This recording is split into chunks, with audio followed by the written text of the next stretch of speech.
Hello dear friends and students, कैसे हैं आप लोग। Hope you all are good. और वैसे तो आपने थंबनेल देख ही लिया और आप समझ चुके हैं कि आज हम किन पॉइंट्स को डिस्कस करने वाले हैं। जी हाँ, आज हम डिस्कस करेंगे भारत और विदेश संबंध के पार्ट 3 को, और जिसमें हम चर्चा करेंगे भारत और श्रीलंका के संबंधों की, और साथ ही साथ भारत और म्यांमार के संबंधों की भी। तो चलिए without wasting any more time शुरू करते हैं हम अपने आज की क्लास मेरे यानी लेक्चरर उदय कुमार के साथ।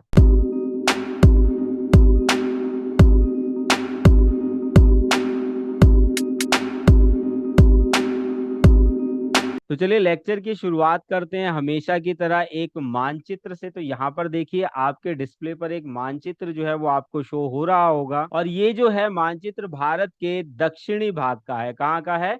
दक्षिणी भाग का है। और यहाँ पर आप देख सकते हैं कि भारत और श्रीलंका को दिखाया गया है। तो ये जो पार्ट है ये क्या है? हमारा श्रीलंका है। और ये वाला जो पार्ट है ये क्या है? हमारा भारत है। और अगर बात की जाए श्रीलंका की, तो श्रीलंका जो है अगर 1972 से पहले की बात की जाए तो 1972 से पहले इसे किसी और नाम से जाना जाता था। और वो नाम क्या था स्टूडेंट? वो नाम था सिलोन। क्या नाम था बेटा? ये नाम था सिलोन। तो 1972 की जब बात करेंगे तो 1972 से पहले श्रीलंका को सिलोन नाम से जाना जाता था, जो कि अभी आपके मिड टर्म एग्जाम में भी ये क्वेश्चन पूछा गया था। और 1972 के बाद यानी कि आफ्टर 1972 इस देश का नाम क्या पड़ा? लंका पड़ा। और 1978 की बात की जाए तो सम्मान सूचक के रूप में, ध्यान रखेंगे, सम्मान सूचक के रूप में इसके आगे क्या जोड़ दिया गया? श्री जोड़ दिया गया। और वर्तमान में अब हम इसे किस नाम से जानते हैं? श्रीलंका के नाम से जानते हैं। अगर आप इसे डिटेल में देखेंगे स्टूडेंट्स तो आप यहाँ पर पाएंगे कि श्रीलंका जो है वो दुनिया के सबसे बड़े, यहाँ पर लिख लेंगे इसे ताकि आप इसे भूले नहीं, दुनिया के सबसे बड़े एशिया महाद्वीप पर स्थित एक द्वीपीय देश है। क्या है? एक द्वीपीय देश है। तो अभी हमने लैंड लॉक कंट्रीज के बारे में पढ़ा था। द्वीपीय देशों की बात करें तो ये क्या है? चारों तरफ से पानी से घिरा हुआ है। क्या है?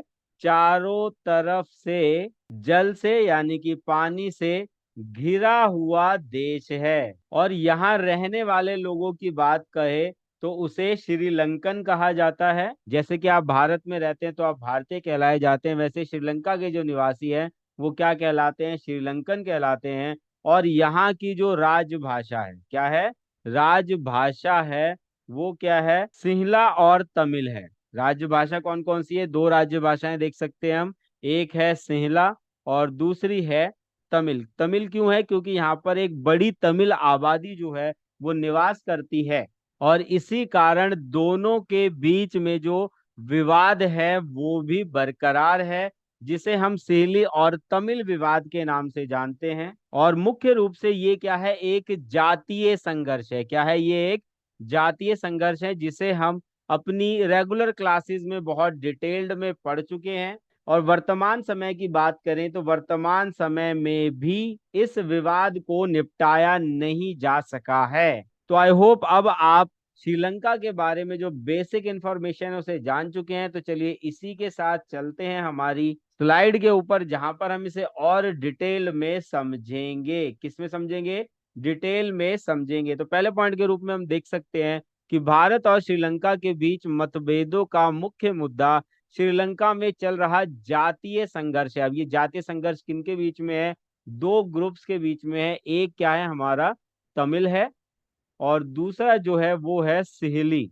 इन दोनों जातियों के बीच में ही यहाँ पर क्या है? जातीय संघर्ष है। और श्रीलंकाई सरकार का इस मुद्दे पर नकारात्मक रवैया रहा है, जिसके कारण भारत और श्रीलंका के संबंधों में कई बार नोक-झोंक को देखा जा सकता है। भारत सरकार के साथ साथ दक्षिणी भारत के राजनीतिक दल एवं वहां की जो जनता है श्रीलंकाई सरकार द्वारा श्रीलंकाई तमिल अल्पसंख्यकों के विरुद्ध चलाए जा रहे अभियानों के कारण श्रीलंका से काफी नाखुश रहती है। अब देखिए इसका मुख्य कारण क्या है कि भारत आजाद होता है 1947 में, और ठीक एक वर्ष बाद 1948 में श्रीलंका भी क्या हो जाता है? इंडिपेंडेंट हो जाता है, एक आजाद देश बन जाता है। लेकिन यहाँ पर भी जो सीमा विवाद है उसको देखा जा सकता है। तो यहाँ पर आप देखेंगे जो हमारी पौराणिक कथाओं में, जिसे हम रामायण के नाम से जानते हैं, उसमें भी श्रीलंका का जिक्र है। और यहाँ पर माना जाता है, ऐसा हिंदू समुदाय द्वारा माना जाता है कि ये जो पुल बनाया गया है, ये राम की जो सेना थी उसके द्वारा बनाया गया। और आजादी के पहले तक की बात करें तो यहाँ पर बहुत सारे जो तमिल आबादी है वो श्रीलंका में यहाँ पर निवास कर चुकी थी। और आजादी के बाद से लेकर वर्तमान समय तक इनके बीच में ये जो जातीय संघर्ष है इसे देखा जा सकता है। और अभी तक भी इसके लिए कोई ठोस कदम दोनों सरकारों द्वारा नहीं उठाए गए हैं। एक बार प्रयास जरूर किया गया था, लेकिन उसका परिणाम जो है वो बहुत भयंकर हुआ था। इसके अतिरिक्त हाल ही में बात करें तो हाल ही के वर्षों में श्रीलंका द्वारा अपना एक बंदरगाह चीन को दिए जाने की घोषणा से भारत श्रीलंका से जो है वो बहुत ज्यादा नाराज है, या हम कह सकते हैं कि थोड़ा खफा भी है। 1987 की बात करें तो 1987 में भारत द्वारा श्रीलंका में सैन्य हस्तक्षेप और उसके कारण राजीव गांधी की हत्या, देखिए मैंने कहा था कि इसके परिणाम जो थे वो बहुत ज्यादा खराब हुए थे। और उसका एक सबसे बड़ा पॉइंट देख सकते हैं कि राजीव गांधी की जो हत्या थी उसके बाद से भारतीय सरकार ने श्रीलंका के अंदरूनी मामलों में असंलग्नता की नीति पर अमल कर रही है, यानी कि हम उसके इंटरनल मैटर्स में कभी भी हस्तक्षेप नहीं करते हैं। आगे हम देख सकते हैं कि कुछ वर्षों पहले भारत सरकार ने श्रीलंका के साथ एक मुक्त व्यापार समझौते पर दस्तखत किए। इससे दोनों देशों के संबंध जो है वो मजबूत जरूर हुए हैं। इसी में आगे हम देख सकते हैं कि श्रीलंका में सुनामी से हुई तबाही के बाद पुनर्निर्माण कार्यों में भारतीयों द्वारा अधिकतर मदद जो है वो मुहैया कराई गई है। और इससे दोनों देशों के बीच जो है वो जो संबंध जो है वो करीबी हुए हैं, और दोनों देश जो हैं वो आपस में अब कहीं ज्यादा मजबूत संबंधों के साथ अपने रिश्तों को बढ़ा रही है। हाल ही के दिनों में श्रीलंका में विदेशी जो मुद्रा भंडार है ना के बराबर हो गया था। हम क्या कह सकते हैं कि यहाँ पर आर्थिक अस्थिरता को देखा जा रहा था, और इसके कारण वहां पेट्रोल डीजल के साथ साथ दैनिक उपभोग, यानी कि जो बेसिक नीड की चीजें हैं तथा खाद्य वस्तुओं की जबरदस्त किल्लत हो गई थी। ऐसी स्थिति में भी भारत ने उचित समय पर श्रीलंका को मदद कर उसे संकट के दौरान काफी मदद जो है उसे प्रदान करने का प्रयास किया। तो यहाँ पर संक्षेप में हम कह सकते हैं कि हल्के फुल्के मतभेदों के बावजूद भी भारत और श्रीलंका के बीच संबंध जो है वो काफी अच्छे हैं और काफी मजबूत भी हैं। तो आई होप अब आप भारत और श्रीलंका के बीच जो संबंध है उन्हें अच्छे से समझ पाए होंगे। और आपके एग्जाम पॉइंट ऑफ व्यू से बात करूं स्टूडेंट्स, तो यहाँ पर आपको केवल इतना ही पढ़ना है, ज्यादा डिटेलिंग में नहीं जाना। तो चलिए इसी के साथ चलते हैं हमारे इस लेक्चर के सेकंड पार्ट की तरफ, जहां पर हम चर्चा करेंगे भारत और म्यांमार के संबंधों की। तो चलिए एक बार मैप को देख लेते हैं कि भारत जो है वो यहाँ पर स्थित है, और यहाँ पर आप देखेंगे कि जो म्यांमार है वो कहाँ पर स्थित है, वो यहाँ पर स्थित है। अभी हाल ही की बात करें तो यहाँ पर एक रोड मैप बनाया गया है, जिसके कारण जो है हम 4 देशों में वाया रोड जा सकते हैं, जिसके कारण दोनों देशों के बीच जो मधुर संबंध है उन्हें देखा जा सकता है। तो चलिए अब इसी के साथ चलते हैं पॉइंट्स की तरफ। यहाँ पर पहले पॉइंट के रूप में हम देख सकते हैं कि ऐतिहासिक एवं सांस्कृतिक रूप से भारत एवं म्यांमार के संबंध जो हैं वो अत्यधिक गहरे हैं, क्योंकि ब्रिटिश शासन के दौरान 1935 तक म्यांमार, जिसे उस समय बर्मा कहा जाता था, भारत के साथ ही शासित होता था। फिर 1935 के अधिनियम में म्यांमार को एक पृथक उपनिवेशिक इकाई बना दिया गया। तो हम देख सकते हैं कि ऐतिहासिक दृष्टिकोण से देखें तो ये दोनों देश जो हैं वो एक ही रूलर के द्वारा, एक ही ब्रिटिशर्स के द्वारा क्या थे, शासित होते थे। और 1935 में इन्हें अलग कर दिया गया। 1948 में म्यांमार को स्वतंत्रता प्राप्त होती है, यानी कि हम क्या कह सकते हैं कि ये भी श्रीलंका के साथ साथ ही आजाद हुआ। 1 फरवरी 2021 की अगर हम बात करें तो 1 फरवरी 2021 को म्यांमार में सेना ने सरकार का क्या कर दिया, तख्ता पलट कर दिया। वहां जनता तब से ही सैनिक शासन के विरुद्ध प्रदर्शन कर रही है। और यदि चर्चा करें आंग सान सू की तो वह म्यांमार की एक प्रसिद्ध नेता हैं। अगले पॉइंट के रूप में हम देख सकते हैं कि भारत के लिए म्यांमार के साथ बहुमुखी संबंधों को बढ़ावा देने के लिए जरूरी है, क्योंकि भारत म्यांमार के साथ 1643 किलोमीटर की लंबी अंतरराष्ट्रीय सीमा को साझा करता है और साथ ही साथ 4 उत्तर पूर्वी राज्यों, जिनमें अरुणाचल प्रदेश, नागालैंड, मणिपुर और मिजोरम शामिल है, ये क्या करते हैं, म्यांमार के साथ सीमा लगती है। तो इसीलिए भी भारत को म्यांमार के साथ अच्छे संबंधों को बनाना जो है वो बहुत ज्यादा महत्वपूर्ण हो जाता है। भारत के संवेदनशील पूर्वोत्तर राज्यों के साथ म्यांमार की लंबी सीमा के कारण ही सीमा पार प्रवासन, शरणार्थियों की समस्या, सीमा पार तस्करी और अपराध भारत की सुरक्षा के लिए एक संभावित रूप में म्यांमार की तरफ से आते हैं। तो यहाँ पर हम क्या कह सकते हैं, इसीलिए भी म्यांमार जो है वो भारत के लिए एक महत्वपूर्ण देश बन जाता है।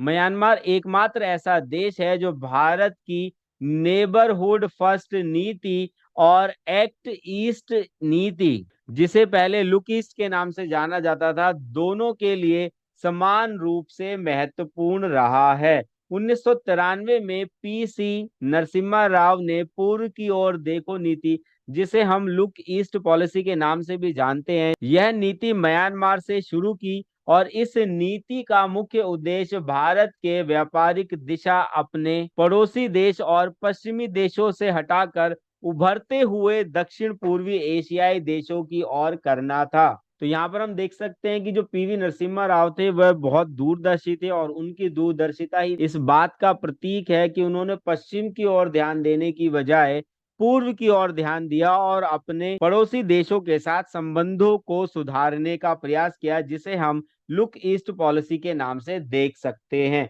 आगे हम देख सकते हैं कि 2014 में भारत के प्रधानमंत्री यानी कि नरेंद्र मोदी ने म्यांमार से लुक एक्ट पॉलिसी की शुरुआत और साथ ही साथ उन्होंने म्यांमार को गेटवे ऑफ आसियान की संज्ञा दी। अगले पॉइंट में हम देख सकते हैं कि हिंद प्रशांत क्षेत्र में भारत द्वारा क्षेत्रीय कूटनीति को संचालित करने में म्यांमार जो है एक महत्वपूर्ण घटक है। भारत के सागर विजन के हिस्से के रूप में भारत ने म्यांमार के सितावे बंदरगाह को विकसित किया है और इस बंदरगाह को चीन के क्या काम्फ्यू बंदरगाह के लिए भारत का उत्तर माना जाता है। वर्ष 2016 की बात की जाए तो वर्ष 2016 में भारत ने म्यांमार थाईलैंड राज्य मार्ग परियोजना को कंबोडिया तक बढ़ाने का निर्णय लिया, जो कि दोनों देशों के मधुर संबंधों को दर्शाता है। अगले पॉइंट के रूप में हम देख सकते हैं कि कालादान मल्टी मॉडल परियोजना के द्वारा कलकत्ता बंदरगाह और बांग्लादेश के